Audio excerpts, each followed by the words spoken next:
간단히 3기 5기 생각하겠습니다. 거룩하신 부처님께 귀의합니다. 거룩하신 가르침에 귀의합니다. 거룩하신 스님들께 귀의합니다. 산 생명을 죽이지 않겠습니다. 남의 것을 훔치지 않겠습니다. 삿된 음행을 하지 않겠습니다. 거짓말을 하지 않겠습니다. 술에 취하지 않겠습니다. 예.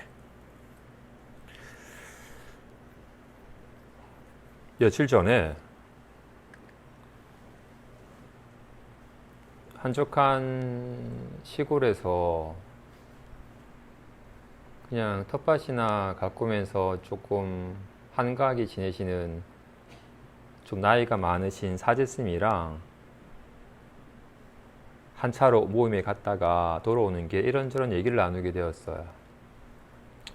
스님이 요즘 어떻게 지내시냐 물으니까 뭐 이렇게 저래 뭐 지낸다 하면서 하시는 얘기가 시내에서의 모든 인연을 다 정리하고 한적한 시골에 너무 바쁘게 살았으니까 한적한 시골에 들어가며 몸도 마음도 건강해질 거라는 생각에 들어가서 지냈는데 처음에는 바쁜 일상 속에 있다가 한가하게 지내니까 너무나도 좋더니 그 시간이 꽤 지나니까 그 적적함이 문득 외로움으로 밀려오기 시작을 해서 요즘 좀 외로워서 조금 그렇다라고 하소연하시는 얘기를 들었어요. 나름 공부하시는 스님들도 그런데 하물며 제가에 계시면서 자식들 다 분가에 보내고 혼자 있다가 문득 우울감에 젖어들거나 문득 적적함 때문에 밀려오는 외로움에 마음이 조금 괴롭고 그 외롭고 적적한 마음을 나눌 벗이라도 없게 된다면 그 마음이 자꾸 쌓여서 나중에는 너무나도 이 몸서리쳐지는 이 고독감과 외로움 때문에 그리고 그 부수적 일어나는 그 우울감 때문에 극단적인 선택을 하는 경우를 간혹 듣게 돼요. 최근에는 연예인들이 공황장애 약을 복용한다는 얘기를 자주 접하게 돼요. 나름 정상을 찍었던 한 배우가 이런저런 인터뷰에서 얘기를 하기를 보통 보면 무명 배우 생활을 지내다가 갑자기 작품이 대박이 나와가지고 정상에 오르고 탑스타로서 인기와 부를 누리게 되면 정말 행복할 것 같은데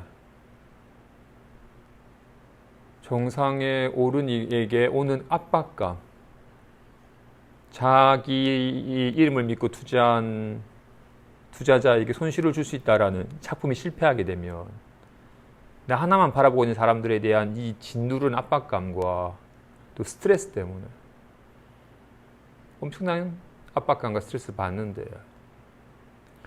올랐으면 당연히 내려가기 마련이라는 걸 알지만 이 정상에 올랐기 때문에 누리는 이 온갖 혜택과 이런 거를 조금 더 누리고 싶어서 딱 정말로 한 두세 작품만 계속 좋은 작품이 연이어져 가지고 한 2, 3년만 좀 더 이 정상에 머물다가 서서히 내려가고 싶다고 마음을 먹는데 그게 되는 게 내 뜻대로 되는 게 아니니까 나름대로 정말 고심해서 작품을 골랐지만 그게 영 시청자들의 반응을 얻지 못하게 된다면 벌어지는 압박감 때문에 자기도 모르게 괜찮은 줄 알았는데 그 스트레스가 쌓이다가 갑자기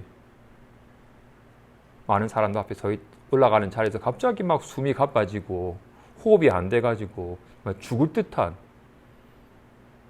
발작으로 괴로웠다 하는 얘기를 들어요. 그래서 약을 그런 상황일 때 좀 진정시키는 양을 가지지 않고는 외부에도 못 나간다는 얘기를 듣게 되었어. 사실 님들은 지금 앉아있는 자리에서 안 불안하죠? 근데 한 2m 위로 올라가거나 한 18m 난간에 서 있으면 불안해. 왜? 높은 곳에 오를수록 떨어질 때 충격이 크니까. 낮은 곳에 바닥에 있는 사람은 안 불안해. 떨어질 일이 없으니까.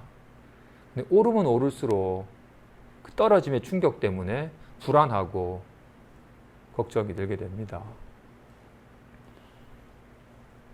살다 보면 늘 좋은 일만 있는 건 아니니까 아까 말한 적적함과 외로움이든 또는 심리적인 압박감이든 또 온갖 또 싫은 사람과의 막 신경전이든 온갖 마음속에 불편한 감정이 들 때가 있어요. 그래도 여유하신가요?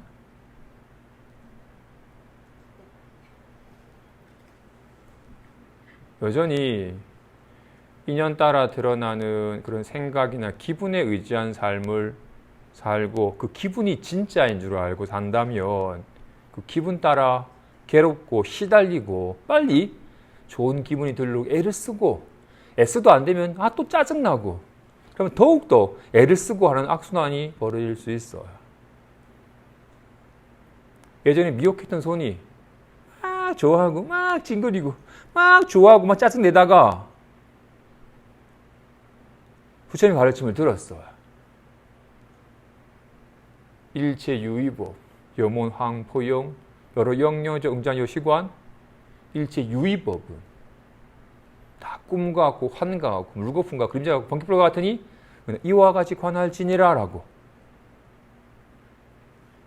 유의법이란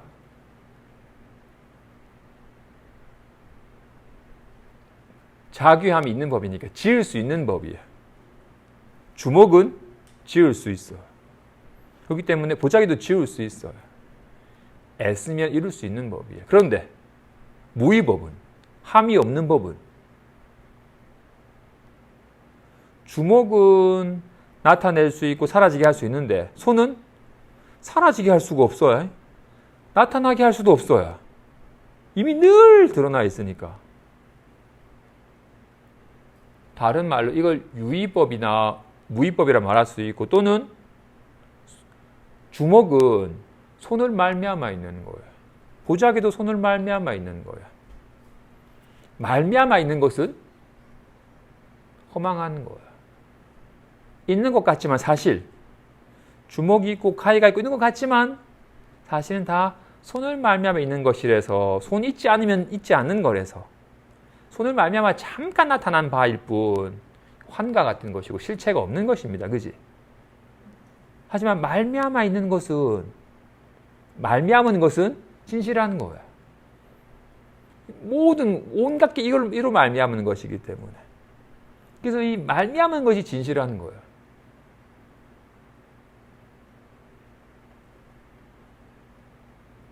물론 둘은 아니에요. 사실 손은 보이질 않아요. 보이는 건 다 손 모양만 보여요. 주먹, 가위, 보자기만 보여요. 왜? 보이는 건 다 이렇게 넓적했다가 뾰족했다가 커졌다가 작아졌다가 변하는 거잖아요. 보이는 건 다. 변하지 않는 게 아니잖아요. 변하는 거야. 보이는 건 다 변하는 거야. 다 차별되는 거야. 손은 다르지 않고 차별되지 않잖아요. 그래서 손은 물론 보이지 않는 건 또 아니에요. 손이 어디 숨겨져 있는 건 아닙니다. 하지만 이렇게 보이는 게 손은 아닙니다. 보이는 건 다르니까. 그래서 이걸 즉하지 않고 여의지 않다고 말을 하는 겁니다. 이게 보이는 것에 즉하지 않습니다. 보이는 건 사라져버리거든요. 이렇게. 하지만 이 보이는 걸 떠나 있지는 않아요. 같이 마음은 손은 알겠어요. 손은 보이는 게 아닙니다. 보이지 않는 것도 아니지만 보이는 건 다 손 모양입니다. 그래서 보이는 건 차별하잖아요. 하지만 손은 차별하지 않잖아요. 다르지 않잖아요. 손은 보이지 않는 겁니다. 손은 보이는 게 아닙니다. 라는 게 와닿아야 돼요. 보이는 게 손인 줄 알면 좋아진 줄 알고 나빠진 줄 알고 괜히 다른 줄 압니다. 보이는 걸 손이라고 여기면. 손은 이 보이는 걸 떠나 있질 않지만 보이는 게 손은 아닙니다. 왜? 보이는 건 달라지니까 인연 따라. 손은 달라지는 게 아닙니다. 같이 마음은 느껴지는 게 아닙니다. 답답해. 이제 편안하다. 느껴지는 바가 마음은 아닙니다. 떠나 있진 않지만. 근데 이렇게 느껴지는 바를 마음이라고 여깁니다. 좀 불안합니다. 좀 편안합니다. 이렇게 느껴지는 바를 마음이라 여기기 때문에 느껴지는 바가 마음이라 여기니까 문득 좀 외롭다고 하면 이게 내 마음인 줄 알고 여기 이 마음 때문에 시달리고 괴로워지는 겁니다. 물론 외롭다는 걸 떠나 있지는 않습니다. 손은 주먹하의 보자기를 떠나 있지 않습니다. 주먹하의 보자기가 손을 말미암아 있는 거기 때문에 모든 건 다 손을 말미암아서 손이 드러나는 바입니다. 하지만 이 드러나는 바가 손이라고 하면 안 됩니다. 떠나 있지는 않지만. 그래서 손을 한번 봐야지 나빠진 줄 아는 줄 알기 때문에 없애려고 애를 쓰지 않고 좋아지려고 막 애를 쓰질 않습니다. 모든 게 다 손이 나타난 바라서 다르지 않기 때문에. 주먹하의 보자기는 다르고 셋인 듯 하지만, 차별한 듯 하지만 손은 둘이 없습니다. 모든 유의법은 차별이 있습니다. 주먹하의 보자기는 차별이 있습니다. 하지만 무의법은, 이 어떻게 할 수 없는 법은 둘이 아닙니다. 손은 작아지게 할 수도 크게 할 수도 없습니다. 물론 작은 모양으로 나타나고 큰 모양으로 나타나지만 한번 이 함이 없는 법을, 뭔가 말미암은 법을, 진실한 법을 손으로 한번 알아야지, 실감을 해야지 나빠지지도 않고 좋아지지 않는다는 것을 온갖 모양으로 나타나지만 안심할 수 있습니다. 여기 우리는 오직 이 마음으로 말미암아 온갖 일이 있고 이 마음의 작용 속에 살지만 마음은 모르고 마음이 작용하여 나타나는 바 기분을 자기 마음인 줄 압니다. 요즘 너무 촉촉하니까 외롭다.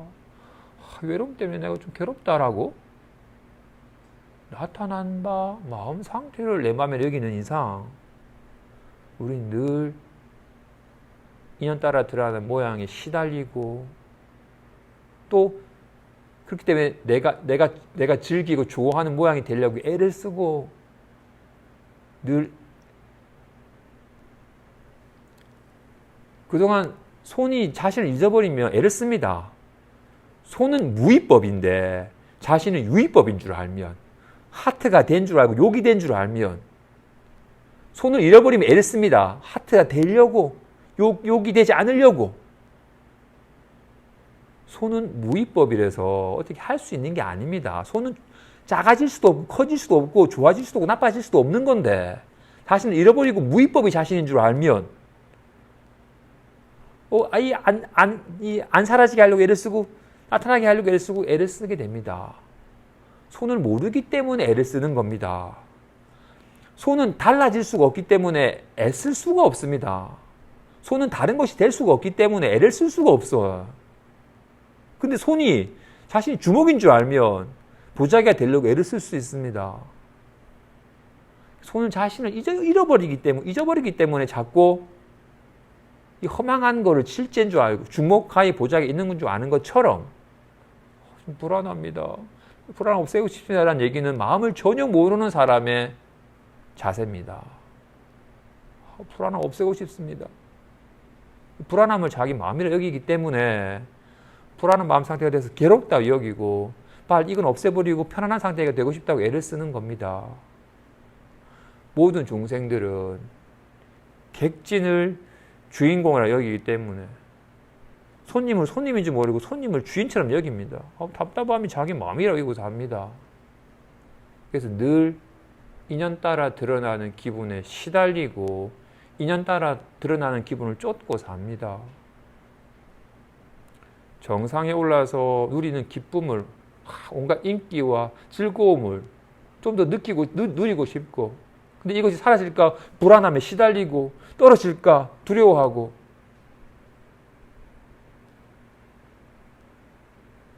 진실 인연 따라 드러나는 모양을 진실인 줄 알며 막 이걸 좋아하는 사람은 찡그리고 괴로워하고 없애려고 애를 쓰게 됩니다. 또 좋아지려고 애를 쓰게 됩니다.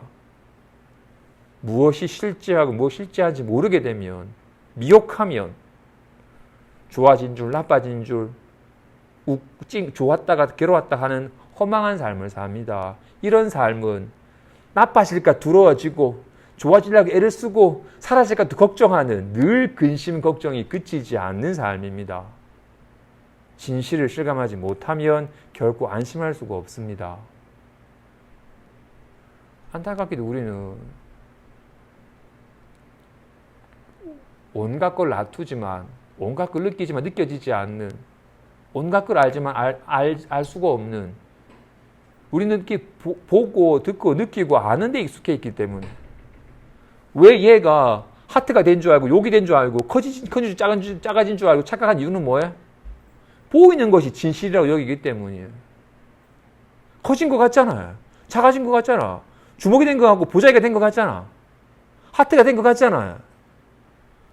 보이는 걸 진실이라고 여기기 때문에 이런 착각이 벌어집니다. 근데 손은 안 보이거든요. 하지만 그렇다고 해서 보이지 않는 건 아닙니다. 여실하게 보이는 여기에 손이 있습니다. 하지만 이 보이는 바가 손은 아닙니다. 이 보이는 바는 달라지거든요. 손은 안 달라집니다. 온갖 다양한 모습으로 드러나지만 둘이 아닌, 그렇기 때문에 안심할 수 있습니다. 달라지질 않으니까, 나빠지지 않으니까, 좋아지는 게 아니니까 비로소 안심할 수 있게 됩니다. 손이 자유로워지는 길은, 안심하는 길은 자신을 깨닫는 것처럼 우리가 정말 안심하고 살려면 마음을 깨달아야 됩니다. 마음을 못 깨닫는 사람, 마음을 깨닫지 못하는 이유는 마음을 알지 못한 채 잠깐 드러나는 마음 상태가 자기 마음을 여기기 때문입니다. 외롭다. 이게 요즘 내 마음이 외롭다라고. 이 드러나는, 느껴지는 마음 상태를 내 마음에 여기기 때문에 여기 집착하고, 이제 설레고 좋다. 좀 더 느끼고 싶다라고 끊임없이 이렇게 드러나는 마음 상태를, 느껴지는 거를 마음에 여기기 때문에 거기 집착하는 마음 때문에 마음을 못 깨닫고, 그 집착 때문에 늘 마음 상태에 시달리면서 사는 겁니다. 지금 비로소 늘 마음 상태를 내 마음인 줄 알고, 그래서 내 마음이 인연 따라서 좋았다가 나빴다가 불안했다가 평안했다가 달라지는 줄 알아서 늘 좋은 인연을 잘 가까워서 좋고 편안한 상태를 유지하려고 하고, 그 나쁜 인연은 멀리 해가지고 괴로워지거나 불안해지지 않게 하려고 늘 애쓰는 식의 삶을 살다가, 손이 있으니까 주먹과 보자기가 있듯이 마음이 있으니까 불안함과 편안함이 있는 거야. 마음이 온갖 불안함과 편안함으로 두 모습으로 나타나지만 두 마음이 있는 게 아니야. 라는 걸 통해서 비로소 마음이 밝아져야지. 이 마음이 인연 따라 온갖 다양한 모습으로 나타나지만 다르지 않음을. 그래서 하나가 모두이고 모두가 곧 하나이다. 손은 자기 성품을 지키지 않고 온갖 연에 따라서 다양한 모습으로 드러나야. 그래서 모든 것이 다 하나이고 하나가 곧 모든 것이에요. 둘이 아님을. 모든 인연 따라 드러난 바는 다 꿈과 같고 환과 같은 것임을 알아서 모양에 집착하는 마음을 그치면 비로소 무엇이 진실인지가 드러납니다. 와 같이 자기 마음을 깨닫지 못하면 마음 상태에 따라 시달리는 삶을 삽니다. 무명일 때는 무명대로 괴롭고, 정상이 오르면 오른 대로 근심, 걱정과 불안과 스트레스와 압박을 느끼고,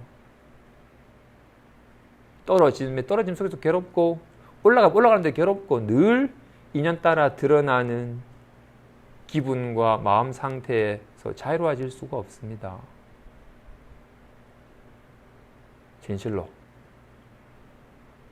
온갖 모양 속에서 모양에 걸림이 없는, 나빠지지 않고 와 같이 답답하고 짜증남 속에서도 전혀 걸림이 없는, 속박됨이 없는, 물들미 없는 이 마음이 밝아져야지 비로소 안심하고 살 수 있습니다. 그래서 정말로 바르게 공부하는 이에 내가 바르게 공부하고 있다는 것을 점검하는 기준 중에 하나가 비로소 애쓰는 마음이 쉬고 구하는 마음이 쉽니다. 이거는 애써서 되는 게 아니니까, 구하면 도리어 멀어지고 져버리는 거니까. 그래서 애쓰고 구하는 마음이 쉬워지자 매사에 그냥 힘 빼고 인연 따라 살아가니까 삶이 훨씬 더 가볍고, 애써서 구하지 않으니까 훨씬 삶이 좀 편안해집니다. 또 이 말을 잘못 들어서 매사에 와 날아갈 듯이 가볍고 매사에 막 즐겁고 편안한 막 기분으로 살아간다고 말하는 게 아닙니다. 인연 따라 어떤 마음 상태로 나타나도 괜찮아. 이런 상황이 이렇게 나타나는 거지라고 있는 그대로로 인정하고 받아들일 마음이기 때문에 가볍고 편안해지는 겁니다. 그래서 그 모양을 구하는 마음이 쉬워집니다. 모양은 진실인 줄 아니까 막 좋아지려고 하고, 나빠질까 걱정하는 마음이 비로소 쉬워집니다. 모양에만 머무르지 아니하면 진실이 드러납니다. 모양에만 머무르지 아니하면. 모양에 머무르면 좋아진 거 짜증나 하면 진실을 스스로 져버립니다. 모양에 머무르지 아니하면 진실은 드러나 있습니다. 숨겨져 있는 게 아닙니다. 모양이 머무르기 때문에 스스로 져버린 거였어요. 그죠? 지금 그나마 지금까지는 좀 젊고 기력도 있고 해서 괜찮은데, 가면 갈수록 잘 몸도 무너져 가고 마음의 건강도 무너져 갈 때 갑자기 그런 인연이 닥쳐오면, 혹 주변에 함께할 만한 도반도 없다면 그 마음에 이런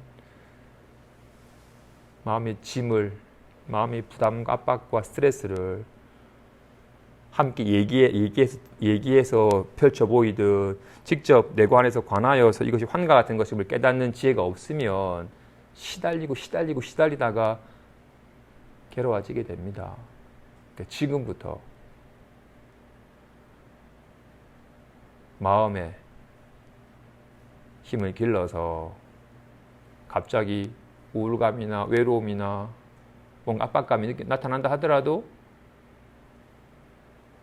있는 바 모양은 다 허망한 것임을 알아서 나타났구나, 지금 이런 인연에는 이런 모양으로 나타나는구나 알아서 괜찮다라고 있는 그대로 받아들인 여유가 지금부터 서서히 마음속에 힘이 길러져야 됩니다. 더디지만 조금씩, 또 까먹고 옛날 습관 돌아가지만 또 다시금 한 발짝 다시금 자각의 힘이 조금씩 길러지고 있습니다. 그지? 봅시다. 제27 묘장엄한 본사품. 그때 부처님께서 모든 대중에게 말씀하셨다. 지나간 옛날에 운내음수 왕아지불이 있었으니 그 부처님의 국토 가운데 묘장엄왕과 정덕 부인이 있고, 두 아들 가운데 첫째는 정장이라고 이름하며 둘째는 정안이라고 이름하였다. 이 두 아들은 큰 신통력과 복덕과 지혜가 있고 오랫동안 보살이 행하는 바의 도를 닦았으니 이른바 보시바라밀과 지게바라밀과 인욕바라밀과 정진바라밀과 선정바라밀과 지혜바라밀과 방변바라밀과 차비사와 37조도품을 모두 다 명료하게 통달하고 또 보살의 다양한 삶에도 모두 다 통달하였다. 그때 저 부처님이 묘장엄왕을 인도하고자 하고 또 중생을 가엾게 여김으로 이 법화경을 설하였다. 이때 두 아들이 외도의 법을 믿고 따르는 아버지를 가엾게 여김으로 갖가지 신통변화를 나타내어서 그의 아버지로 하여금 마음이 깨끗하여 믿어서 받아들이게 하였다. 이때 아버지가 마음이 크게 환희하여 일찍이 서본 적이 없는 것을 얻고 아들에게 말하기를 너희들의 스승은 누구이시냐? 대왕이시여 지금 은내음수 왕아지불께서 보리수 아래에서 대중을 위해 법화경을 설하시니 이분이 저희들의 스승이십니다. 나도 너희들의 스승을 뵙고자 하니 함께 가도록 하자. 이때 두 아들이 어머니에게 말하기를 어머니께서 허락하시면 저희들이 출가하여 사문이 되고자 합니다. 모든 부처님은 만나기가 매우 어려우니 저희들은 부처님을 따라서 배우겠습니다. 부처님을 만나는 것은 마치 외눈박이 거북이가 떠다니는 나무에 구멍을 만나는 것보다도 더 어렵고 모든 근심에서 벗어나는 것은 또 어려우니 원컨대 저희들이 출가하는 것을 허락해 주십시오. 너희들이 출가하는 것을 허락한다. 왜냐하면 부처님은 만나기가 매우 어렵기 때문이다. 두 아들이 그의 아버지와 어머니와 권속들과 함께 부처님의 처소에 이르러서 부처님에게 예배하니 부처님이 왕을 위해 법을 설하여 이로움과 기쁨을 가르쳐 보이니 왕이 크게 기뻐하였다. 그죠?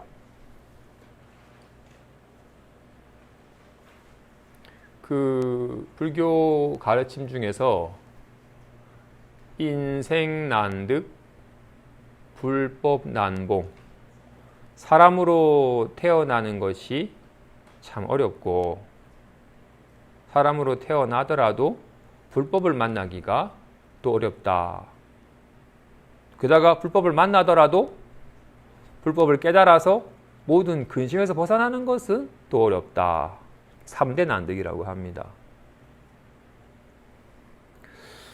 당장 잠깐 과학적으로 어제 잠깐 인터넷 검색해 보니까 일단 지구상에 생명, 식물과 동물을 다 포함한 그 생물 분포량 가운데서 인간이 차지하는 분포가 0.01%, 그러니까 모든 생명 가운데서 10,000분의 1 정도를 차지한대요. 사람이 지구상에 있는 모든 생명 가진 것들의 10,000분의 1 정도의 분포를 차지한대요. 그 말대로라면 사람이 나고 죽기를 10,000번 정도 해야지 한 번 사람으로 태어나고 그 나머지 9,999번은 대부분 다 다른 생물로 태어난다는 얘기예요. 저 기어다니는 곤충이나 저는 저 습한데 피어나는 곰팡이나 아니면 저 날아다니는 알로 태어나는 새나 저 차우 새끼로 태어날 수도 있는 거예요. 대부분이 정말로 10,000번 나고 죽음을 반복해 한 번 사람으로 태어난다.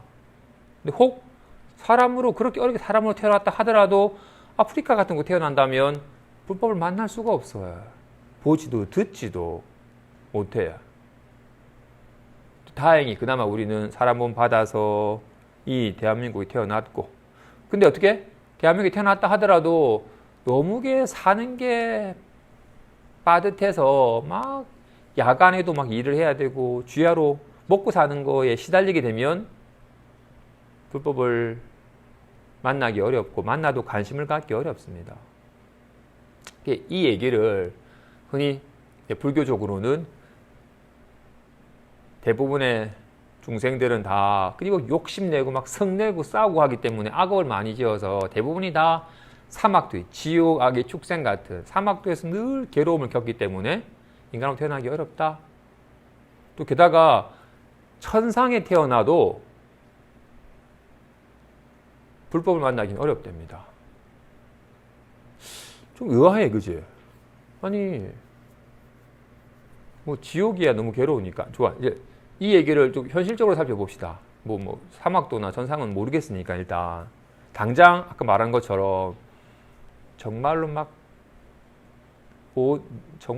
온갖 도둑 범죄자 속으로 태어나가지고 태어났을 때 막 훔치고 막 온갖 폭행 속에서 자란다면 온갖 도끼가 서지고 막 짜증이 나가지고 막 스스로 안 밖으로 온갖 다툼이 많아가지고 그런 사람은 이 마음을 돌아보고 마음의 문제를 해결하고자 하고 수행이라는 부분에 대해서는 접근하기 어렵습니다. 그지? 정말 그 사막도 같이 막 욕심 많고 막 서로 막 빼앗으려고 하는 속에서는 공부하기 어려울 거야. 온갖 치열한 다툼 속에 있으니까. 그리고 너무 많은 걸 가져서 모든 게 다 내 뜻대로 되는 곳에서도 공부하기가 어렵습니다. 모든 게 내 뜻대로 다 잘 되고 하면 그 즐거움을 누리려 하지. 이 즐거움을 누리려 하고 또 모든 걸 다 내 뜻대로 하려고 하게 돼요. 매사에 내 뜻대로 하려고 하는 사람이랑 사는 건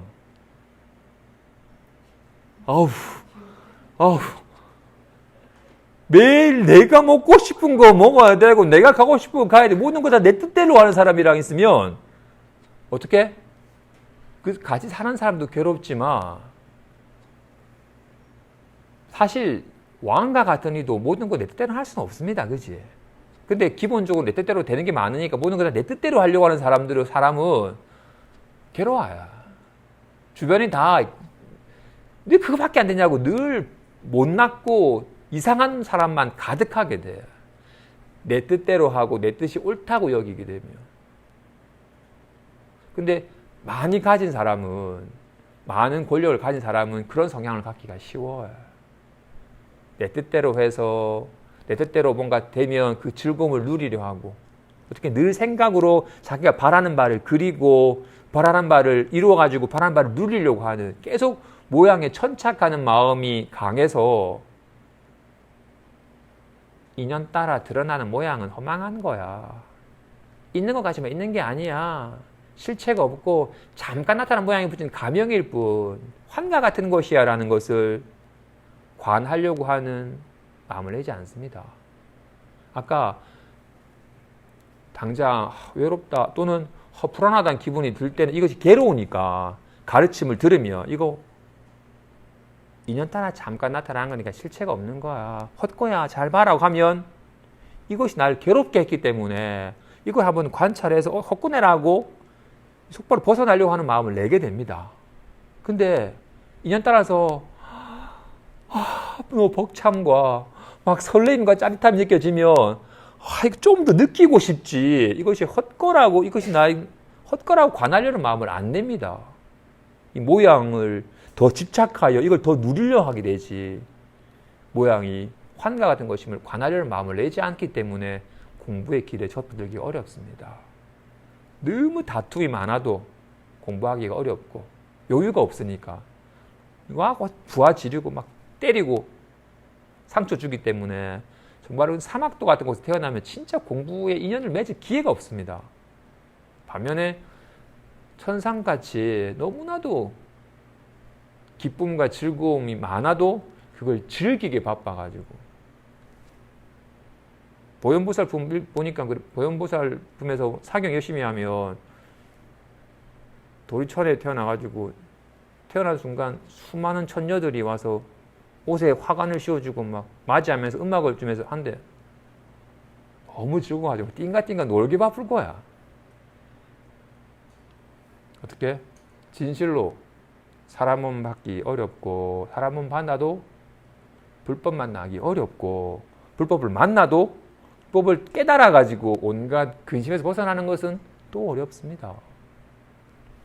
비유하기를 외눈박이 물고기가 바닷속에서 유영하다가 가끔 바다 위로 올라오는데 그런데 그 망망대해에 사실 여기서는 법화경에는 외눈박이 물고기 표현되어 있는데 다른 경전에서는 흔히 맹구우목이라고 해서 눈먼 거북이가 100년에 한 번씩 올라오는데 그 망망대해에 100년에 눈 멀었으니까 어디가 위아래인지도 몰라. 시커하니까 올라가고 싶어도 아래를 쳐박기도 하겠지. 방향 감각이 없으니까. 그래서 겨우 100년에 한 번 바다 밖으로 고개를 내미는데 딱 그때 떠다니는 판자를 만나는 게 100년에 한 번에 올라오는데 그 순간 떠다니는 판때기를 만나는 건 어렵겠죠.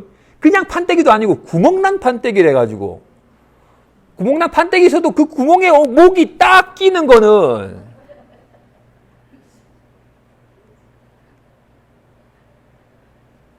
그 정도로 어렵게 사람 몸 만나서 불법을 만났대. 인신난드 불법 난봉이 그만큼 어렵답니다. 다행히 우리 그 확률로 눈먼 거북이가 100년에 한 번씩 겨우 문 밖으로 나왔다가 구멍난 판때기 목이 껴가지고 비로소 편안하게 유행할 수 있는 상황이 되었어. 늘 다 미혹한 세상 사람 속에서 늘 인연따라 들어가는 기분이 난 줄 알고, 그러니까 높은 곳에 오르면 행복해질 거라는 생각에 높은 곳에 오르려고 애를 쓰고 올랐지만 불안하고 스트레스 받으니까 어떻게든 이 문제 해결하고 애를 쓰는 오직 인연따라 나타나는 모양이 진실인 줄 알고 모양을 구하는 사람 천지 속에서 인연따라 나타나는 모양은 다 허망한 거야. 꿈 같고 화가 같은 거야. 그 두려워할 필요도 없고 즐길 만한 것도 아니야. 단지 인연따라 나타난 거니까 인연따라 있는 그대로 받아들이고 수용하고 함께하면 될 뿐, 싫어하여 없애려고 하거나 좋아요 쫓을 필요가 없어 라는 식의 가르침을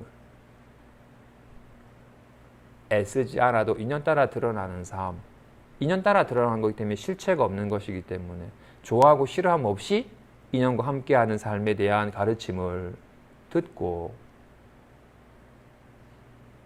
끝나면 안 되고, 듣고 불법을 만났으니 불법을 직접 실감을 하여 본인이 한번 안심함이 되어야지. 안타깝게도 우리는 늘 모양만 보는 식의 삶을 삽니다. 그지? 부적이네, 주먹이네, 감이네, 마트네, 여기다 라고, 엄지척이네라고 끊임없이 인연 따라 드러나는 모양에 이름딱지 붙이고는 다르다고만 알고 삽니다. 불안합니다. 짜증납니다.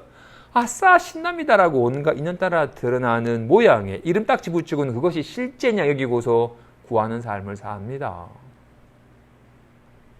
지금도 그렇고 지금도 그래, 그동안 늘 그래왔고 지금도 그럴 습관이 너무나도 강하고, 근데 비로소 다른 걸 보는 건 아닙니다. 다만 모양이 허망한 줄 알아서 모양이 머물지 아니할 때 이런 모양으로 드러나는 진실을 보게 됩니다. 딴 걸 보는 게 아닙니다. 근데 관점이 달라져야 돼요. 모양만 보니까 이 작아진다, 커진다라고 이렇게 모양만 보다가 이 모양은 허망한 것이고 이런 모양으로 드러나는 게 뭔지, 이 뭐가 이렇게 드러나고 있는 건지 진실을 온갖 모양으로 이로 말미암아 이건 있는 거니까 진실을 한번 실감을 해야지 안심이 됩니다.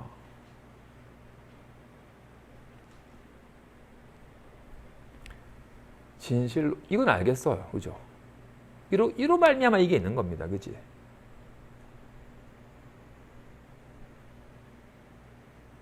진실로 이로 말미암아 있는 거야.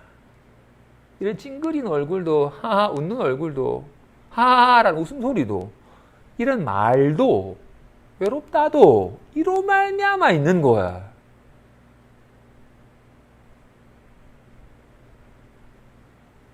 여기 이 법에 본인이 스스로 이거는 무위법입니다.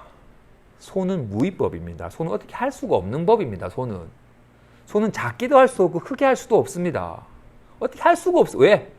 손은 모양이 없으니까. 모양은 유의법입니다. 이 작은 건 크게 할 수 있습니다. 큰 건 작게 할 수 있어요.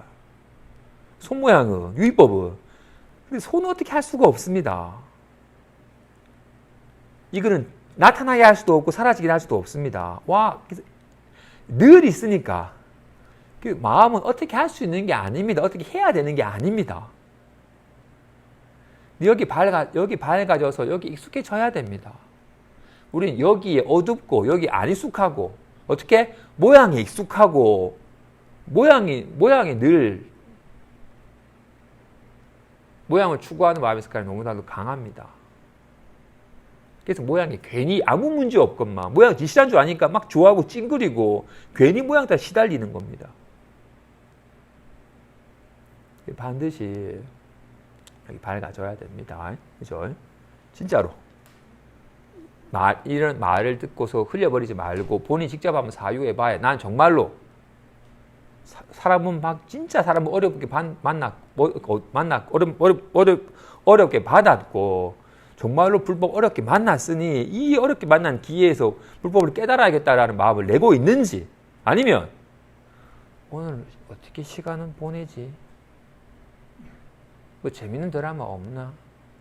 시간을 막 그냥 허비하는 식의 귀하게 여기지 않고 그냥 너무나도 그냥 이지는 않은지 스스로 한번 반조해보고 돌이켜봐야 됩니다. 이어서 이때 저 부처님이 사부대중에게 말하기를, 그대들은 이 묘장엄왕이 내 앞에서 합장하고 서는 것을 보는가?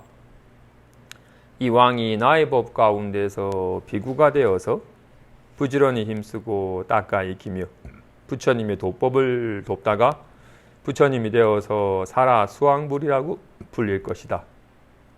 그러자 왕이 즉시 나라를 아우에게 맡기고 부인과 두 아들과 권속들과 함께 출가하여 수도하였다.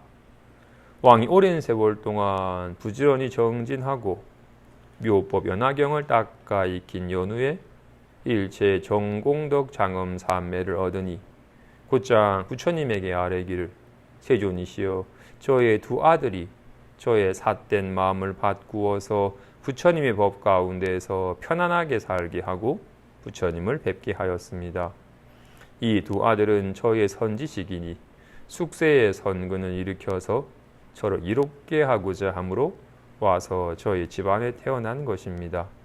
그때 저 부처님이 묘장엄왕에게 말하기를, 그래 그러하니 그대가 말한 바와 같다. 선남자 선여인이 선근을 심음으로 세세생생에 부처님을 만나는 것과 같으니 그 선지식이 불사를 지어서 이로움과 기쁨을 가르쳐 보이고 안욕따라 삼약 삼보리에 들게 한다. 대왕이여, 선지식은 큰 인연임을 알지니 이른바 덕과 도의를 가르쳐서 인도하여 부처님을 뵙게 하고 안욕따라 삼약 삼보리심을 바라게 한다. 그죠? 먼저 이 정장 정한 두 아들이 선근이 서서 불법에 귀하여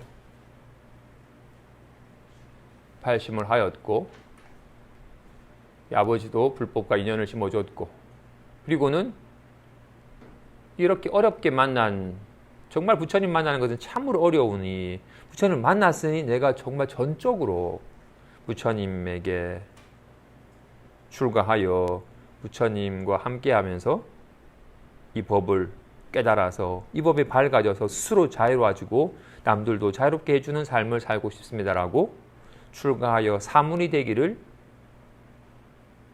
발언하고 어머니께 허락해달라고 청했습니다. 그지? 며칠 전에 아들의 발심 출가를 발언하는 100일 기도를 모친이 올리셨어요. 어머니가 먼저 불법을 만나서 살아보니 이 불법이 진짜로 행복하게 살 수 있는 길이고 자유로워지는 길, 안심해지는 길이니 내 사랑하는 아들이 이 길을 갔으면 좋겠다라고 발언하셨어요. 물론 아들이 같은 마음인지는 모르겠지만 어머니가 기도를 올리셨더라고요.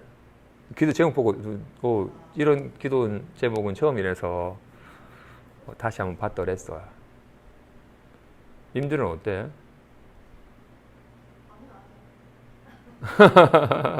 내 아들이 어머니 진짜 사람으로 태어나서 대장부가 진짜 한번 갈 만한 길은 자기 마음을 깨달아서 자기 마음으로부터 자유로워져서 온갖 인연과 함께하는 어떤 마음이 되어도 걸림없는 삶을 사는 정말 자유인이 되어서 만인을 자유의 길로 인도하는 것이 진짜 대장부의 길인 것 같습니다. 어머니 어머니가 허락하시면 제가 출가하여 사문이 되고자 합니다. 허락해 주십시오라고 정하면 아이고 장하다라고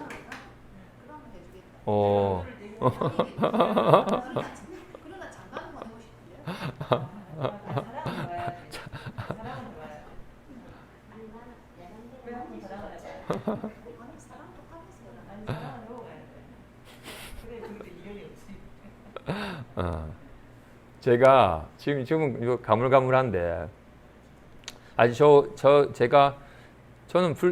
집안이 아주 불심이 짙은 집안은 아니어서 제가 뭐 불교 학생회 같은 건 아예 인연이 없었으니까 불교를 아예 몰랐어요.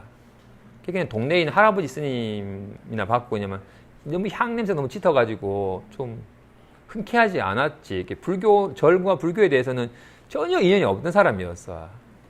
근데 반면에 제 속에는 내 마음을 내가 잘 못 다스려서 막 시험 기간에 딴짓하고 싶고 도장에 좀 하다가 몇 달 하다가 그만둬버리고 하고 내가 내 마음을 잘 다스리면 진짜 멋있는 사람이 될 것 같은데 위인전을 보니까 그들은 정말로 그 불굴의 의지와 그 마음으로 큰 일을 해놓은 걸 보고는 나도 내 마음만 좀 잘 다스리면 진짜 멋진 사람이 되겠다는 마음에 이 마음이 뭐지? 마음 어떻게 작동되는 거고 어떻게 해야 되는 거지라고 마음에 관심이 많았어요. 그래서 저는 심리학 교수가 되어서 평생 마음 공부하면서 살겠다라는 마음이 있었어요. 마음을 연구하면서 살고 싶은 마음이 있었어요. 그러다가 서양 철학, 동양 철학, 인도 철학 보다가 불교 철학을 접하고는 마음에 대해서 온갖 마음의 다양한 가르침을 사는 걸 보고는 이게 내가 막연하게 내가 가고 싶었던 공부하고 싶은 길이라는 생각이 들어서 이왕 공부할 거 프로한테 배우자는 마음으로 출가를 결심을 했어요. 근데 말없이 너무 그냥 출가가 아니라 가출처럼 해서 너무 어머니 가슴에 대못 박고 가기는 그래서 어머니께 어머니 제가 이 마음을 깨달아서 이 마음에서 자유로워지는 삶을 살고자 합니다. 출가해서 스님이 되고 출가하고자 합니다 했더니 철떡같이 믿었던 장남이 출가하겠다 하니 머리 싸매고 한 달간 들어 누우셨어. 근데 한 달쯤 지나자 이제 약간 푸념처럼 자식이 이기는 부모가 없는 건가라고 약간 푸념을 하시길래 살짝 마음이 누그러진 것 같길래 새벽녘에 출가를 했고 어떻게 전해 들었는지 범어사에서 그 수계받기 전에 행자들이 수련한다는 얘기를 듣고는 처음으로 범어사에 오셨고 그리고 행자실이 어딘지도 모르고 교육기관이 어딘지 모르니까 그래도 뭐 스님들도 뭐 화장실은 가기 싶어서 화장실 앞에 있으면 얘가 들락이면서 찾을 줄 알고 화장실 앞에서 아침 일찍 와가지고 밤늦게 기다리셨어. 화장실이 두 곳이야. 저 밑에는 제가 화장실이고 위쪽에 스님들이 쭉 하시는데 모르시니까 밑에서 몇 날 며칠을 밑에서 기다리시다가 못 만나시고 했던 분이 지금은 제가 뭐 열심히 제 성향에 맞추어서 살아가고 있고 학연 스님도 가르치는 뭐 교수사도 되고 또 뭐 가끔 불교TV에 나와서 강의도 하고 또 가끔 오셔가지고 너무 제 삶에 만족하고 있다라는 것을 보시고는 지금은 흔쾌히 동의하시고 조금이라도 도움이 되고자 하는 마음을 내십니다. 그죠? 저도 10년간은 좀 연을 끊고 살았었는데 10년 지나고 나니까 굳이 모르는 사람도 제도하는데 가까운 분도 제도해야겠다 생각에 가끔 초하루 때 와서 기도하고 하십니다.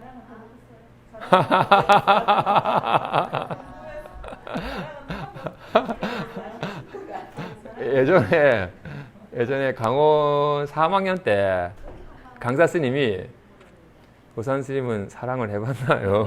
그러길래 아직 못 해봤는데 그러니까 사랑을 해봐야지 도같이 있는데 독 트시기 어렵겠는데 라고 얘기를 하시더라고요. 어떻게? 사랑의 문제가 아니라 그 마음에 고가 있어야지 이 고의 문제를 근심 걱정이 있어야지 근심 걱정 해결하고자 하는 마음을 내게 됩니다. 그죠? 어찌 이성과의 관계 속에서만 근심 걱정이 있겠어요? 살다 보면. 그래. 좋아요. 아무튼 이 묘장엄왕이 선근이 있었었는지 묘장엄왕을 제도하기 위해서 아들의 모습으로 정장과 정화는 아들의 모습으로 이 집안에 태어나서 외도의 가르침에 귀하여 따르는 아버지에게 불법이 진실한 법이라는 것을 일깨워줘서 불법과 인연을 맺어주게 되었습니다. 그죠? 그래서 본인들이 정말로 선근이 있으면 두드려라 그럼 열릴 것이다 라는 말씀처럼 본인 스스로가 정말로 마음속에 정말로 법에 대한 진리에 대한 진실한 자유로운 삶에 대한 강한 바람의 마음이 있으면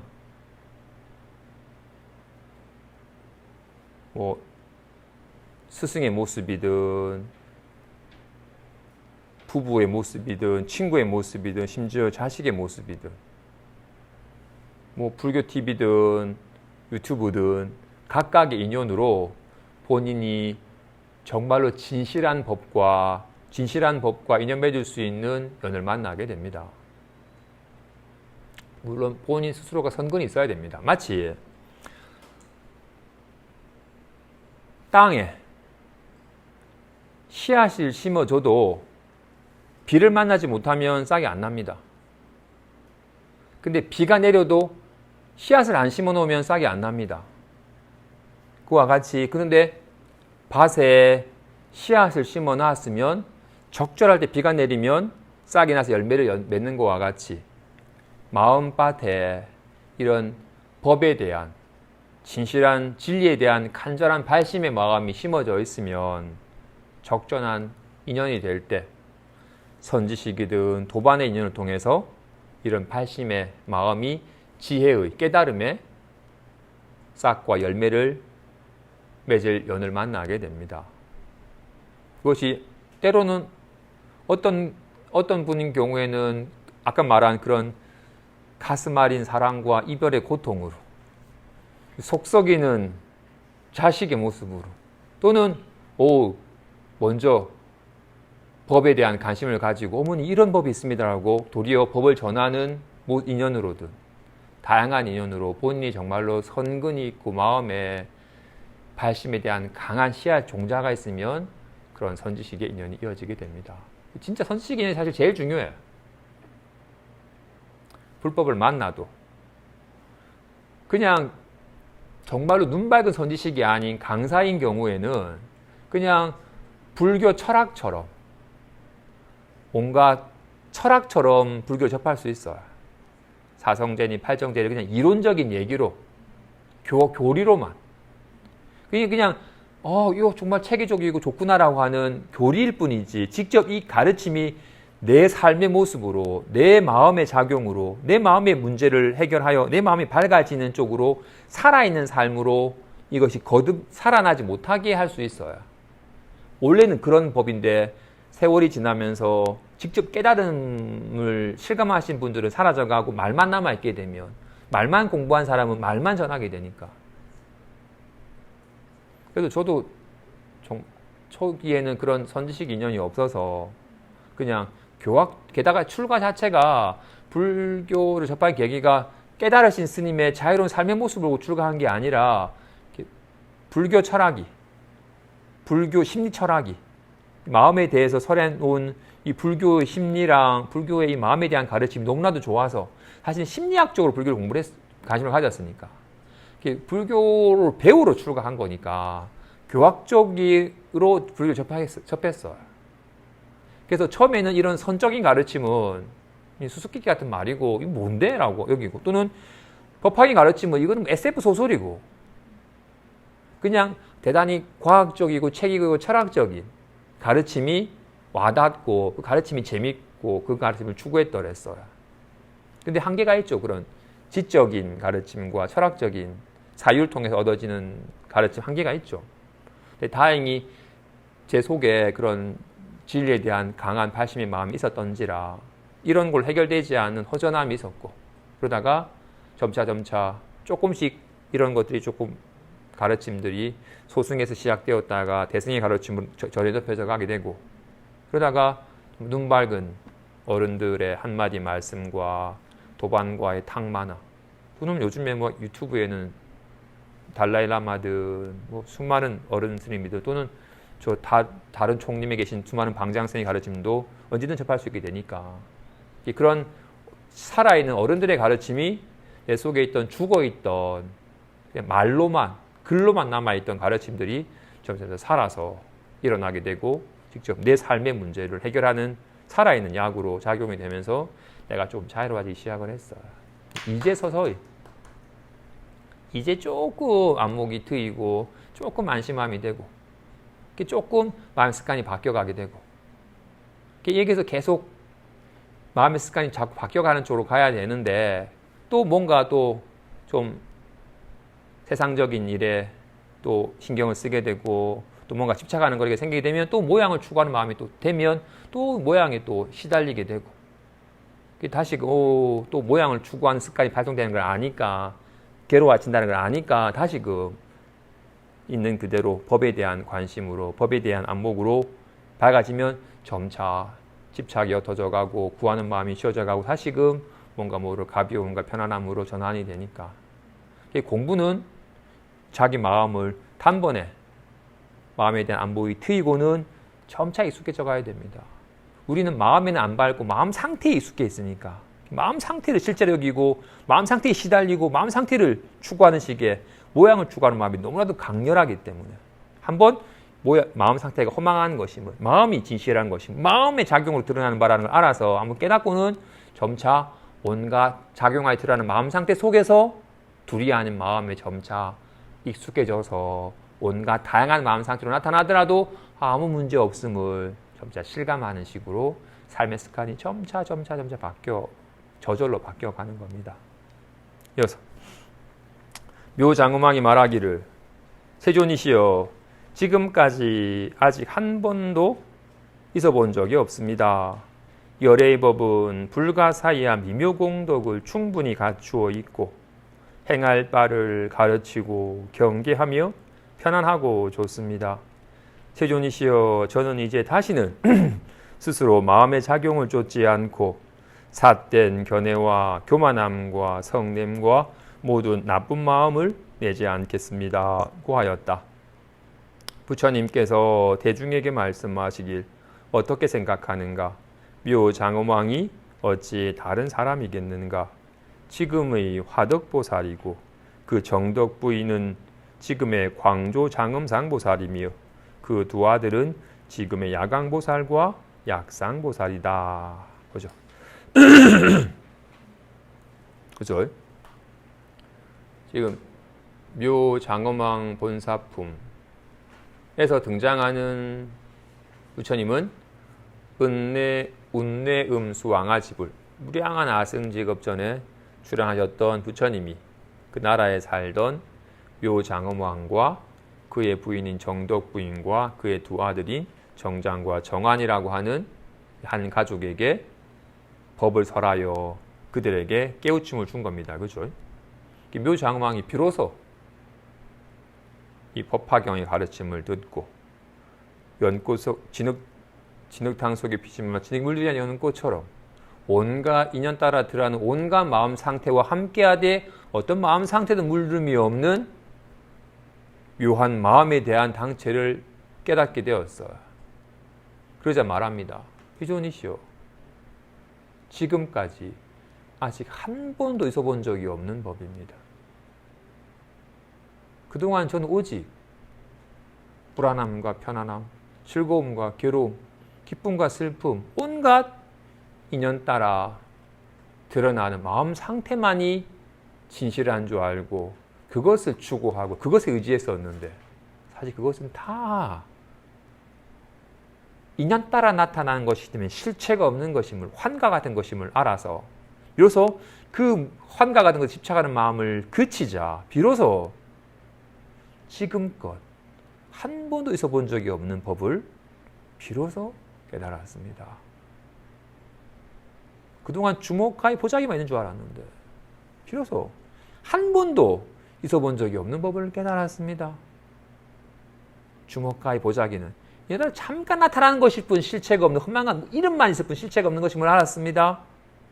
모든 건 다 주먹이든 가이든 보자기든 모든 건 다 인연 따라 잠깐 나타나는 모양이 붙여진 가명일 뿐 실체가 없는 것임을 알았습니다. 모든 허망한 것에 집착을 여의자 비로소 한 번도 알지 못했던 진실을 알았습니다. 늘 있는 것이 있을 뿐이었습니다. 이건 온갖 인연 따라 다양한 모습으로 드러나지만 한 번도 없던 것이 생기는 것이 없고 있던 것이 사라지는 적이 없습니다. 여기에는 온갖 게 다 있습니다. 온갖 게 다 이로 말미암은 것입니다. 진실로 이 마음의 법은 불가사의한 무량한 미묘공덕을 다 갖추고 있습니다. 온갖 게 다 여기서 이로 말미암아서 여기서 다 드러나는 것임을 알았습니다. 일치법을 가르쳐 보이고 허망한 모양에 집착하는 마음을 경계케 하며 절로 애쓰지 않아도 편안하고 좋습니다. 저는 이제 다시는 스스로 마음의 작용을 쫓아서 작용에 드러나는 마음 상태를 진짜인 줄 알고 쫓거나 즐기려 하거나 두려워하여 조작하려는 마음을 내지 않겠습니다. 다시는 삿된 견해에 빠져서 허망한 모양을 쫓는 마음을 내지 않겠습니다. 스스로 나를 세우고 내 뜻을 세우고 내가 바라는 바를 추구하는 허망한 삿된 마음을 내지 않겠습니다. 그 허망한 추구 때문에 괜히 욕심내고 성내는 마음을 내지 않겠습니다. 온갖 인연 따라 드러나는 마음의 작용으로 드러나는 바를 실제인 줄 알고 추구하는 어리석음과 욕심과 성냄을 다시는 내지 않겠습니다. 일찍이 한 번도 있어본 적이 없는 이 묘법에 점차 밝아 익숙해지는 삶을 살겠습니다. 고 소원하였어요. 그리고는 수많은 생 동안 비로소 한 번도 있어본 적이 없는 이 묘한 법을 온갖 인연 따라 묘하게 작용하여 만 가지 모습으로 드러나지만 나타난 바는 허망한 것이듯 진실이 아님을 알아서 온갖 다양한 모습으로 드러나도 다르지 않음을 알아서 비로소 안심하는 삶에 점차 익숙해진 세월을 지나서 지금 비로소 묘장엄왕은 지금의 화덕보살이 되었고 그 정덕부인은 광조 장엄상보살이 되었으며 정장과 정화는 야광보살과 약상보살이 되었다고 합니다. 그래서 이 법은 마음 깨닫는 비결은 단번에 깨닫고 점차 닦아 익히는 겁니다. 단번에 깨달아야 됩니다. 우리는 마음은 못 깨닫고 늘 느껴지는 마음 상태만 느끼고 삽니다. 좀 외롭다. 좀 편안했으면 좋겠다라고 느껴지는 마음 상태를 자기 마음이라 여기고 살고 있기 때문에 그것이 미혹한 줄 모르고 없는 걸 있다고 여기는 착각인 줄 모르고 그것이 진실인 줄 알고 거기에 집착하여 그 마음 상태로 살아갑니다. 미혹한 것임을 착각임을 알아서 그 착각은 그치고 한번 깨달아야 됩니다. 단번에 무엇으로 말미암아 있는 건지 이로 말미암아 온갖 게 있는 거예요. 온갖 모양으로 드러나지만 둘이 없는 이거를 이 마음을 한번 깨달아야 되고 여기에 점차 익숙해져 가야 됩니다. 그러면 스스로 검증이 됩니다. 구하는 마음이 쉬어지고 자꾸 뭔가 모양을 지시는 줄 알고 모양을 조작하여서 원하는 바대로 바꾸려고 애쓰는 마음이 쉬어집니다. 그 구하는 마음과 애쓰는 마음이 쉬어지는 것이 자기 마음에 밝아지는 길입니다. 이 마음이 안 밝아지면 인연 따라 드러나는 기분에 시달리고 애씀이 구하고 애씀이 그치질 않습니다. 근데 여기 밝아지면 구할 필요가 없고 애쓸 필요가 없는 것이기 때문에 무위법이기 때문에 비로소 애씀과 구함이 씌어진 가벼움과 편안함을 안심함을 실감하게 됩니다. 여기까지 하겠습니다.